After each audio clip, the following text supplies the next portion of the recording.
بسم اللہ الرحمن الرحیم، السلام علیکم، دس از کائنات بلال۔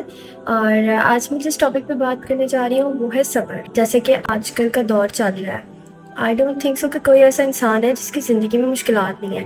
ہر ایک انسان کی زندگی میں مشکلات ہیں، ویدر وہ رچ ہے اور یا پھر اس کے پاس تھوڑی رزق کی کمی ہے۔ رزق اللہ کے ہاتھ میں ہے، لیکن ضروری نہیں ہے کہ ہر پریشانی رزق سے ریلیٹڈ ہو، پریشانیاں اور بھی ہوتی ہیں۔ لیکن ہمارے ایمان کا تقاضا یہ ہے کہ جب ہم پہ مشکل آئے تب تو ہمارا امتحان ہوتا ہے، تب ہمیں پتہ چلتا ہے کہ ہم صبر کرنے کی طاقت رکھتے ہیں یا نہیں۔ کل رینڈملی میں ایک بک ریڈ کر رہی تھی اور اس میں میرے سامنے ایک واقعہ آیا اور میرے دماغ میں فوراً آیا کہ مجھے اس پہ بات ضرور کرنی چاہیے۔ بہت خوبصورت واقعہ تھا اور سارا صبر سے ریلیٹڈ تھا۔ ہماری آزمائشیں تو ہیں ہی، لیکن ہم سے پہلے جو نبی گزر چکے ہیں، رسول گزر چکے ہیں، اولیاء گزر چکے ہیں، جتنی آزمائشیں ان کی تھی ہمارا تو ان کے ساتھ کا مقابلہ ہی نہیں ہے۔ ہمارے پہ آزمائش آتی ہے، مشکل آتی ہے، ہم پریشان ہو جاتے ہیں، ہم صبر نہیں کرتے، ہم پریشان ہو جاتے ہیں۔ ہم صرف زبان سے کہتے ہیں کہ ہم صبر کر رہے ہیں، لیکن ہم صبر کر نہیں رہے ہوتے، ہم صرف پریشان ہو رہے ہوتے ہیں۔ ایسے ہی حضرت ایوب علیہ السلام اللہ پاک کے بہت عزیز نبی تھے اور اللہ پاک نے ان کو عزت، مال دولت، اچھا خاندان، خوبصورت بیوی، ہر چیز سے نوازا ہوا تھا۔ وہ ایک بہت خوبصورت زندگی گزار رہے تھے، وہ اللہ کا پیغام پھیلا رہے تھے اور ان کے انڈر جتنے بھی لوگ تھے وہ ان کی بات سمجھتے تھے اور مانتے تھے۔ ان کی زندگی ایسے بہت خوبصورت چل رہی تھی، ان کے پاس اتنا رزق تھا کہ چیریٹی کرتے، صدقات نکالتے، زکوٰۃ دیتے۔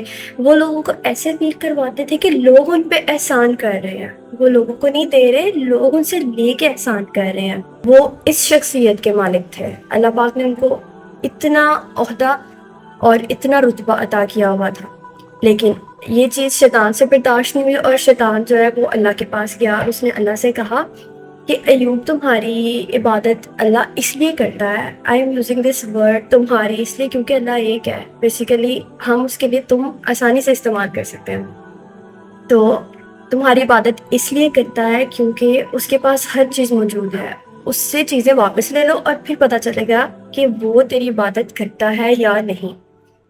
اللہ پاک کو تو ہر چیز کا علم ہے۔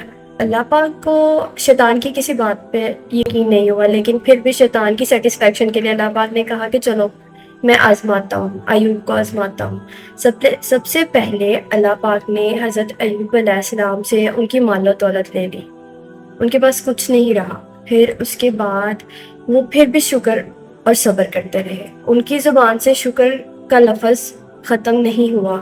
شیطان سے یہ چیز بھی برداشت نہیں ہوئی، شیطان پھر اللہ کے پاس گیا اور اس نے کہا کہ ایوب کے پاس تو ایک اچھی بیوی ہے اور ایک خوبصورت خاندان ہے، تو ابھی اس کے پاس صحت ہے، تو وہ چاہتا ہے، ابھی اس کے پاس صحت ہے تو اس کو یہ ہے کہ وہ ساری دولت، مال و دولت پھر سے اکٹھی کر لے گا۔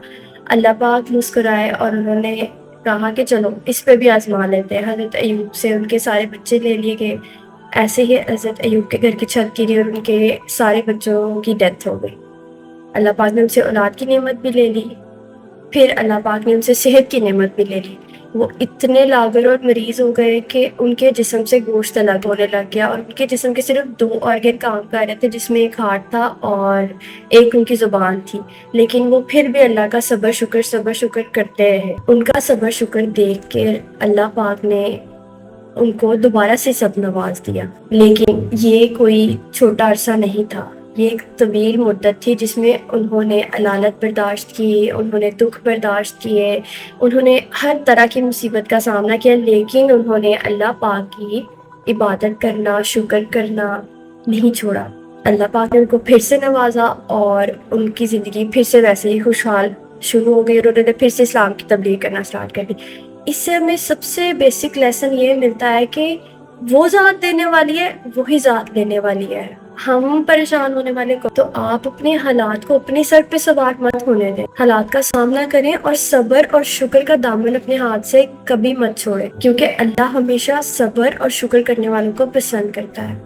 ہوپسو کہ جو میں نے کل پڑھا اور میرے دماغ میں آیا کہ مجھے یہ چیز شیئر کرنی چاہیے، میں اپنا جو لیسن شیئر کرنا چاہ رہی تھی، جو میں نے خود سیکھا اور میں نے آپ کے ساتھ شیئر کیا۔ اگر آپ کو اچھا لگا تو آپ کمنٹ باکس میں ضرور بتائیں اور اپنا بہت سا خیال رکھیں۔ اللہ حافظ۔